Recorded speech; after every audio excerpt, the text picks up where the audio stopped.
Imagine a world where every computer had to be connected by cables. Every office desk was tangled with thick wires running beneath the floor. Every university laboratory depended on networks that could only function if every machine remained physically connected. There were no smartphones searching automatically for nearby wireless networks, no tablets streaming videos from the living room couch, no laptops connecting instantly in airports or coffee shops, and certainly no smart homes quietly exchanging information through invisible signals. Today, billions of people use Wi-Fi every single day without giving it a second thought. It has become as ordinary as electricity or running water, yet very few people know that the technology behind modern Wi-Fi was never originally designed to connect computers to the internet. In fact, it began with a completely different scientific mission on the opposite side of the world. The engineers who laid its foundation were not trying to improve networking or invent faster internet access. They were trying to solve one of astronomy's most frustrating mysteries by listening to faint signals arriving from the deepest regions of the universe. Their work would unexpectedly become one of the most influential technological breakthroughs in modern history. To understand how extraordinary that journey was, we first need to travel back to a world before wireless communication became part of everyday life. During the 1970s and much of the 1980s, computers were becoming increasingly powerful, but they were also isolated machines. Businesses invested enormous amounts of money in desktop computers that rarely communicated with one another unless they were connected through carefully installed cables. Offices relied on local area networks, or LANs, where every computer needed a physical connection to exchange information. Ethernet, introduced during the 1970s, quickly became the industry standard because it was reliable and relatively fast for its time. Universities filled ceilings and walls with network cables. Government buildings installed complex wiring systems beneath raised floors. Every new workstation required another cable. Every office expansion demanded another expensive installation project. While these wired networks worked remarkably well, they also created enormous limitations. Rearranging an office often meant rewiring an entire section of the building. Portable computing remained little more than a dream because even the earliest laptops depended on wired network access whenever they needed to communicate with other computers. Engineers imagined a future where computers might exchange information through radio waves, eliminating the need for cables altogether. However, transforming that dream into reality proved far more difficult than anyone expected. Radio communication had existed for decades, but using it to transmit digital computer data presented entirely different challenges. Radio signals behaved unpredictably indoors. Every wall, ceiling, window, metal cabinet, and concrete pillar reflected radio waves in different directions. Instead of traveling directly from a transmitter to a receiver, signals bounced repeatedly around a room before finally arriving at their destination. This phenomenon, known as multipath propagation, created overlapping copies of the same signal. Some arrived almost instantly, while others reached the receiver fractions of a second later after bouncing off multiple surfaces. These delayed copies interfered with one another, producing distorted data that computers could not easily understand. Engineers struggled with signal interference, slow transmission speeds, unreliable connections, and frequent communication failures. Increasing transmission power often made interference even worse. Simply changing radio frequencies did not eliminate the problem because reflections continued to create confusion inside buildings. Many experts believed practical wireless networking for computers might remain impossible for decades. Throughout the early 1980s, research groups around the world experimented with different approaches. Some focused on military communications. Others explored industrial automation or specialized factory systems. A few attempted to build wireless office networks, but the results were inconsistent and expensive.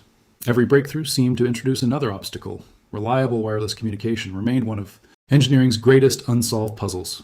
At the same time, another scientific community faced a remarkably similar problem, although their attention was directed not toward office buildings, but toward the farthest reaches of space.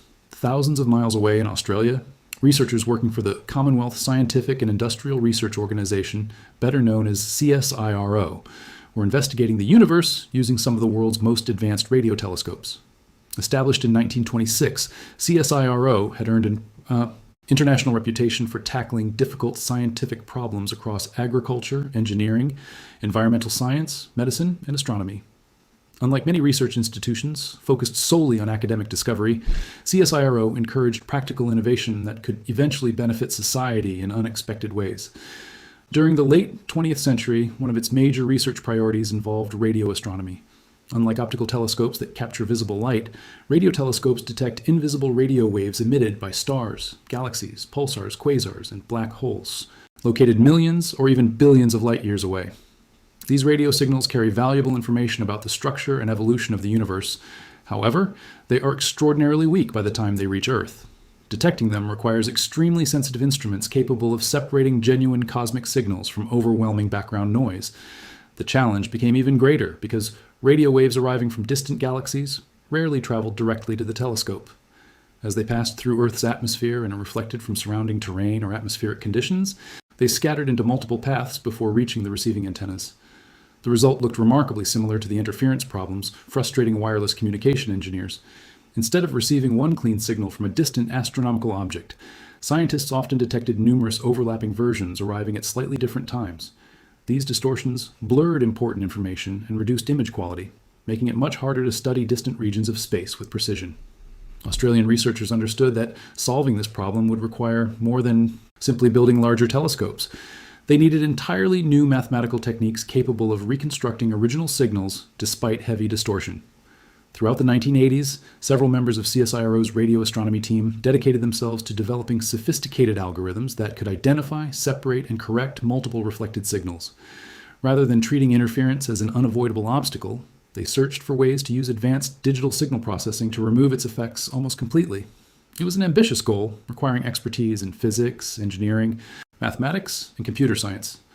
The team included brilliant researchers such as John O'Sullivan, Diet Austri, Graham Daniels, Terry Percival, John Dean, and John Skellern, each contributing specialized knowledge towards solving an exceptionally difficult scientific challenge. Their work demanded countless hours of experimentation, simulation, and theoretical analysis. Progress often came slowly. Every promising solution exposed new limitations. Yet each failure also revealed deeper understanding about how radio waves behaved under complex conditions. Eventually, after years of research, the scientists developed an innovative mathematical approach capable of correcting distortions caused by reflected radio signals. By analyzing multiple overlapping copies and reconstructing the original transmission, their algorithms dramatically improved the clarity of extremely weak astronomical observations. The immediate objective remained purely scientific. Their accomplishment promised better radio telescope performance and more accurate studies of distant galaxies, black holes, and other mysterious objects scattered across the universe. No one inside the laboratory believed they had just created the foundation for one of the most important consumer technologies of the 21st century. But as the researchers examined the broader implications of their discovery, one remarkable realization slowly emerged. The same mathematical solution that untangled distorted signals arriving from deep space appeared capable of solving one of the greatest obstacles facing wireless computer communication. Then someone recognized that this breakthrough in radio astronomy could do far more than help scientists study distant galaxies. It could finally solve one of the biggest problems in wireless communication. That realization transformed the entire direction of the research. The distortion affecting radio telescopes and the interference frustrating wireless computer engineers were fundamentally the same problem viewed from two different perspectives. In both cases, radio waves traveled along multiple paths before reaching a receiver. Some signals arrived directly, while others reflected from nearby objects and arrived fractions of a second later. Those delayed copies overlapped with the original transmission, creating confusion that traditional receivers struggled to interpret. Inside office buildings, homes, and factories, every wall, window ceiling, metal cabinet, and concrete surface acted like a mirror for radio waves. Instead of receiving one clean signal, wireless devices received a complex mixture of reflections. Earlier engineers had treated these reflections as enemies that needed to be avoided. The CSIRO researchers approached the problem differently. Rather than trying to eliminate the reflected signals, they developed algorithms capable of analyzing all of them simultaneously. Their mathematical techniques reconstructed the original information by understanding how each delayed signal related to the others. Instead of destroying communication, reflections could actually become useful pieces of information. This insight represented a complete shift in thinking. The research team refined their algorithms and demonstrated that reliable, high-speed wireless communication was no longer an impossible dream. By applying advanced digital signal processing, receivers could compensate for multipath interference automatically, allowing data to pass through environments that had previously produced unreliable connections. In simple terms, imagine several people repeating the same sentence from different corners of a large room. The voices overlap, echo, and arrive at your ears at slightly different moments. Normally, the message would become difficult to understand. The CSIRO algorithm effectively learned how to separate every echo and reconstruct the original sentence perfectly. This principle became one of the foundations of modern wireless networking.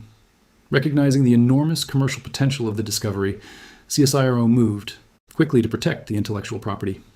During the early 1990s, the organization filed patents covering the new wireless local area network technology based on its radio astronomy research. At the time, relatively few people outside the specialized engineering circles appreciated the importance of these patents. Wireless networking remained a niche field, and many companies continued investing heavily in wired infrastructure. Nevertheless, the Australian scientists believed their work had applications far beyond astronomy. Early demonstrations confirmed that wireless communication using the new techniques was dramatically more reliable than previous approaches. Data could travel faster, connections remained stable even inside complicated indoor environments, and receivers successfully interpreted signals despite heavy reflections from surrounding structures.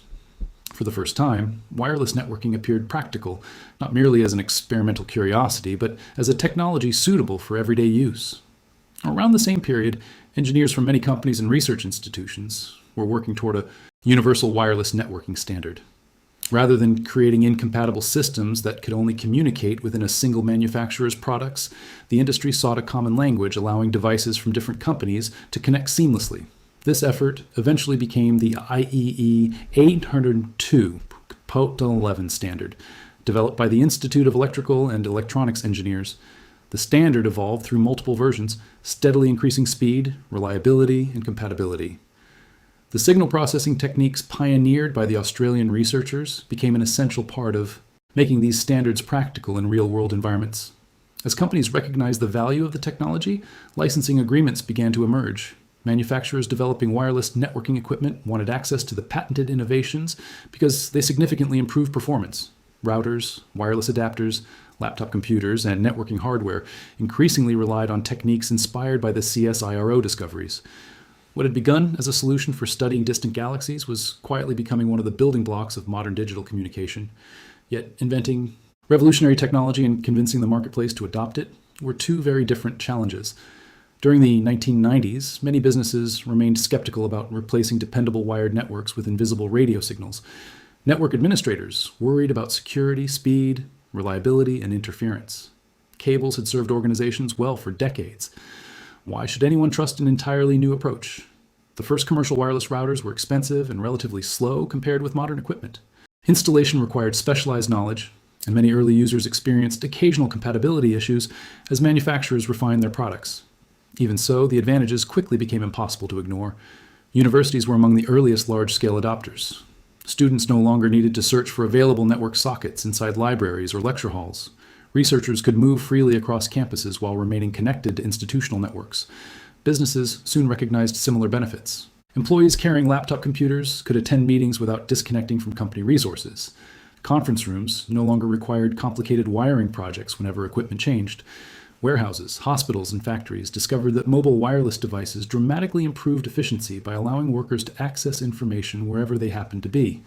As hardware improved and prices gradually declined, wireless networking expanded into homes.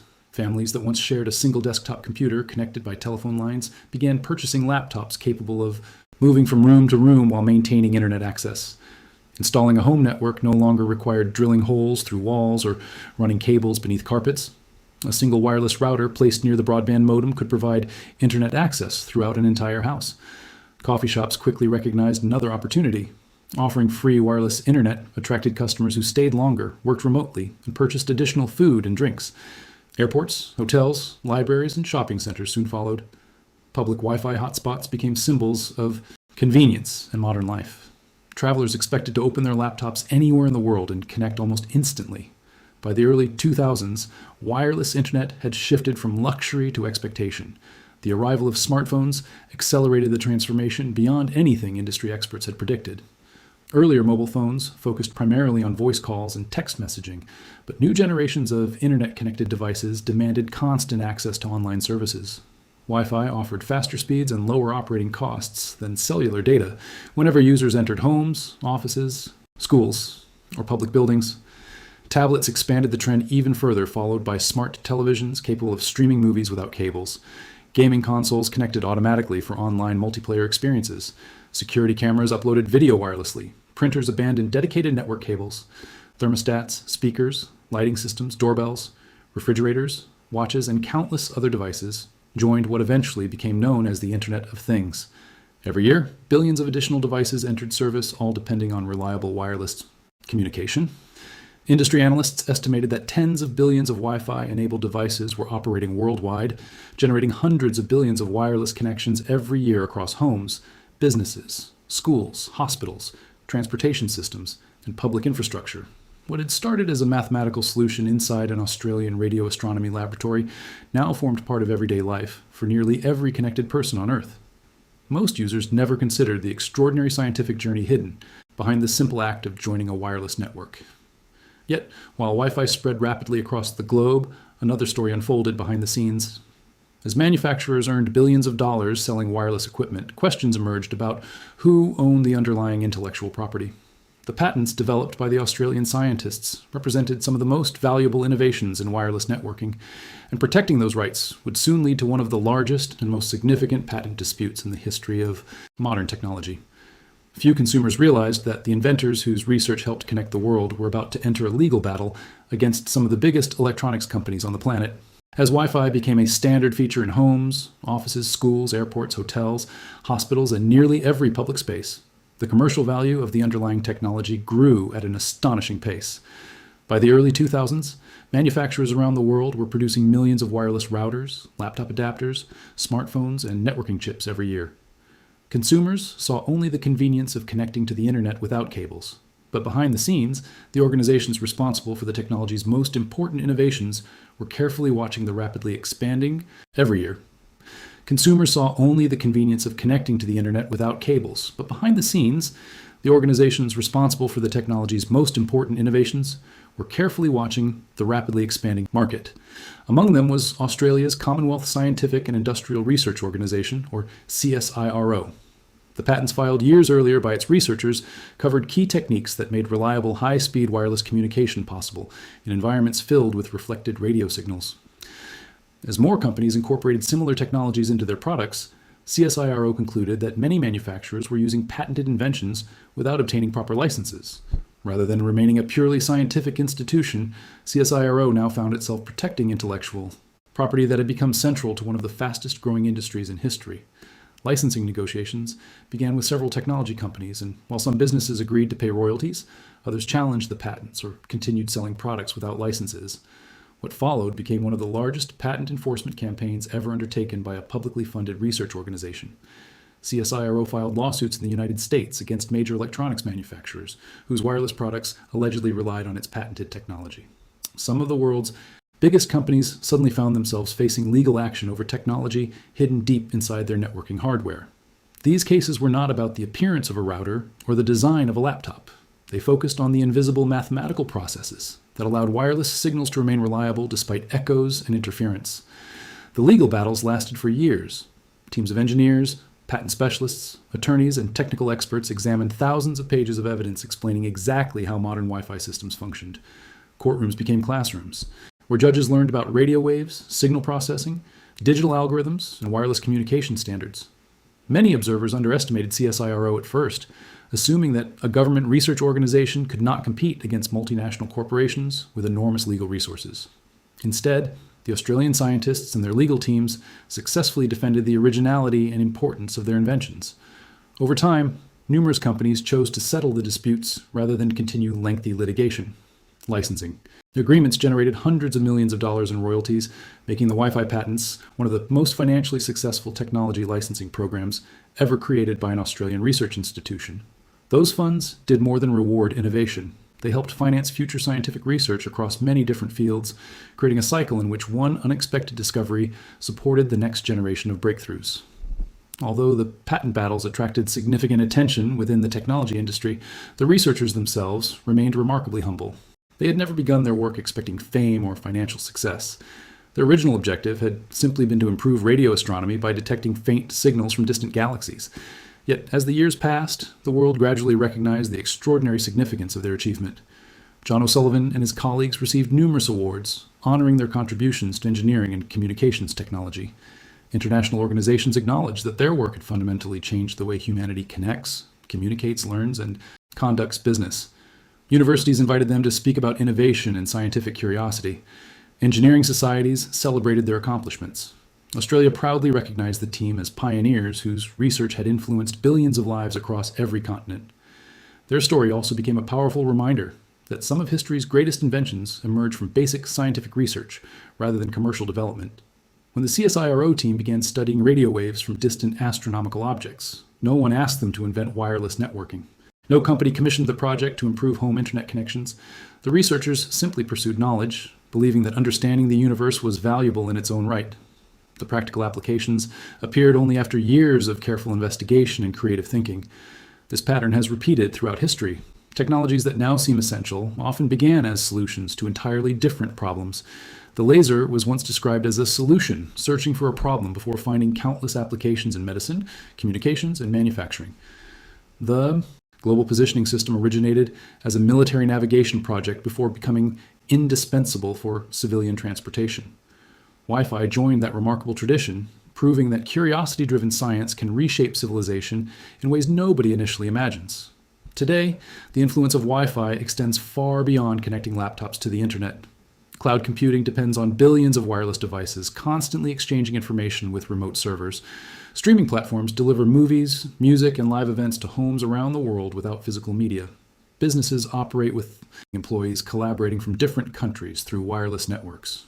Remote work, once considered unusual, became a normal part of modern life for millions of people. Online education allows students to attend classes regardless of geographic location. Hospitals use wireless medical equipment to monitor patients more effectively. Factories employ intelligent sensors to improve manufacturing efficiency. Smart homes automatically control lighting, security systems, heating, cooling, and household appliances. Artificial intelligence increasingly relies on enormous networks of connected devices collecting and exchanging information in real time. Every new generation of wireless standards continues building upon the principles established decades earlier by scientists investigating the mysteries of deep space. Even as technologies evolve toward faster speeds and lower latency, the fundamental challenge of understanding and correcting reflected radio signals remains central to reliable wireless communication. The algorithms have become more sophisticated, processors have grown exponentially faster, and networking equipment has shrunk from bulky laboratory prototypes into tiny chips hidden inside everyday electronics. But the original breakthrough still echoes through every wireless connection made today. It is difficult to imagine modern civilization without Wi-Fi. Nearly every smartphone automatically searches for available networks within seconds of being turned on. Every laptop expects wireless connectivity as a basic feature. Smart televisions stream high-definition video without requiring network cables stretched across living rooms. Voice assistants answer questions through wireless internet connections. Security cameras monitor homes remotely. Wearable devices synchronize health information instantly. Cars receive software updates without visiting repair shops. Entire cities increasingly depend on wireless infrastructure to manage transportation, public safety, and essential services. For younger generations, a world without Wi-Fi feels almost impossible to imagine. Yet only a few decades ago, that world was reality. Every one of these conveniences traces its origins back to a group of Australian scientists studying faint radio emissions from unimaginably distant galaxies. Their determination to solve an abstract scientific problem unexpectedly unlocked one of the defining technologies of the digital age. It stands as one of history's greatest examples of accidental innovation, demonstrating that the path from discovery to transformation is often unpredictable. The next revolutionary technology may already exist inside a laboratory where researchers are pursuing questions that appear unrelated to everyday life. History repeatedly shows that breakthroughs often arrive from unexpected directions, connecting disciplines that seem to have nothing in common. Every smartphone carried in a pocket, every laptop opened in a classroom, every smart television streaming entertainment, and every connected home quietly exchanging information depends on scientific ideas that began with astronomers trying to understand the universe. Sometimes the world's greatest inventions are never planned. They begin with curiosity, unexpected discoveries, and people trying to solve problems no one else thought were important. Wi-Fi is one of those inventions, and without it, the modern digital world would look completely different.